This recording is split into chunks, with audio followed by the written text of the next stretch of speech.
بسم اللہ الرحمن الرحیم۔ السلام علیکم پیارے سامعین، سٹوری کو سمجھنے کے لیے میرے ساتھ سٹوری کے آخر تک رہیے۔ مولانا رومی فرماتے ہیں، ایک شیرین زبان آدمی رات کو دوستوں کے محفل میں بیٹھ کر درزیوں کے بارے میں مزیدار قصے سنا رہا تھا۔ داستان کو اتنی معلومات رکھتا تھا کہ باقاعدہ ایک خاصا درزی نامہ مرتب ہو سکتا تھا۔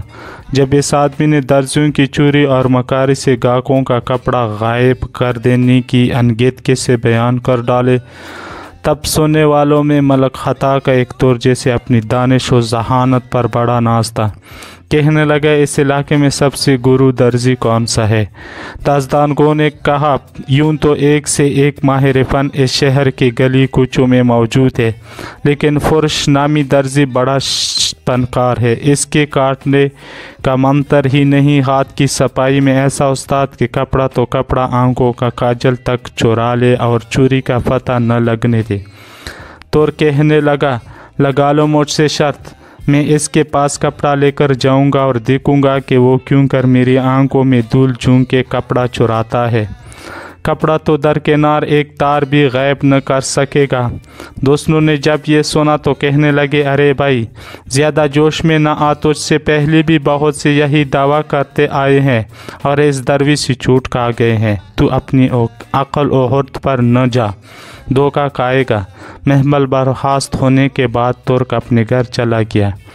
اس پیچ و تاب اور فکر و اضطراب میں ساری رات گزاری۔ صبح ہوتی ہی قیمتی اطلس کا کپڑا لیا اور فرش درزی کا نام پوچھتا پوچھتا اس کی دکان پر پہنچ گیا۔ درزی اس ترگاہ کو دیکھتی ہی نہایت ادب سے کھڑا ہو کر تسلیمات بجا لایا۔ درزی نے خوش اخلاقی و تعظیم و تکریم کا ایسا مظاہرہ کیا کہ ترک بے حد متاثر ہوا اور دل میں کہنے لگا، یہ شخص تو بظاہر ایسا عیار اور دغاباز نظر نہیں آتا، لوگ بھی خواہ رائی کا پہاڑ بنا دیتے ہیں۔ اور یہ سوچ کر قیمتی اطلس درزی کیا کہ در تھی، اور کہنے لگا، اس اطلس کی قابہ مجھے سی دے۔ درزی نے دونوں ہاتھ ادب سے اپنے سینے پر باندھے اور کہنے لگا، حضور، قابہ ایسے سیوں گا جو نہ صرف آپ کے جسم پر زیب دے گی بلکہ دنیا دیکھے گی۔ اس نے کپڑا گز سے ناپا، پیر کاٹنے کے لیے جا بجا اس پر نشان لگانے لگا، ساتھ ہی ساتھ ادھر ادھر کی فرلطف سے چھیڑ دیے۔ ہنسنے ہنسانی کی باتیں ہونے لگی جن میں ترک کو بے حد دلچسپی ہو گئی۔ جب درزی نے اس کی دلچسپی دیکھی تو ایک مزاحیہ لطیفہ سنایا، جسے سن کر ترک ہنسنے لگا۔ اس کی چندیاں آنکھیں اور بھی مچ گئیں۔ درزی نے چٹ بٹ کپڑا کاٹا اور ران تلے ایسا دبایا کہ سوائے خدا کی ذات کے اور کوئی نہ دیکھ سکا۔ عرض کہ اس پر لطف دستان سرائی میں ترک اپنا اصل مقصد اور دعویٰ فراموش کر بیٹھا۔ کدھر کی اطلس، کہاں کی شرط، ہنسی مذاق میں سب سے غافل ہو گیا۔ ترک درزی سے کہنے لگا، ایسی ہی مزیدار کوئی اور بات سناؤ۔ درزی نے پھر چرب زبانی کا مظاہرہ کیا۔ ترک اتنا ہنسا کہ اس کی آنکھیں بالکل بند ہو گئی۔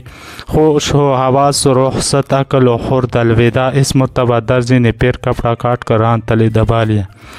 ترک نے چوتھی بار مذاق کا تقاضا کیا تو درزی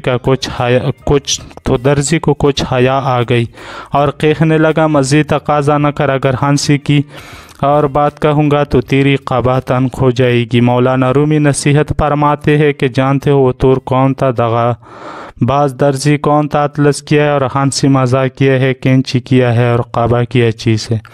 تو سنو، وہ عاقل ترک، وہ غافل ترک تیری ذات ہے جسے اپنی عقل و حرت پر بڑا بھروسہ ہے۔ وہ عیار دھوکہ باز درزی یہ دنیا فانی ہے، ہنسی مذاق نفسانی جذبات ہے۔ تیری عمر اطلس پر دن رات درزی کی کینچی کی مانند چل رہی ہے۔ دل لگی کا شوق تیری غفلت ہے۔ اطلس کی قبا تجھے بلائے اور نیکی کے لیے سلوائی تھی، اور وہ فضول مذاق اور کہکہوں میں تباہ و برباد ہو گئی۔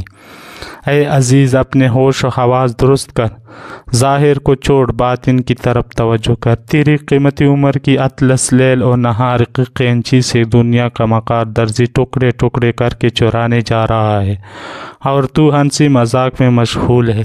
ڈیئر ویور، آپ اس کے بارے میں کیا علم رکھتے ہیں؟ کمنٹس میں ضرور بتائیں۔ والسلام علیکم۔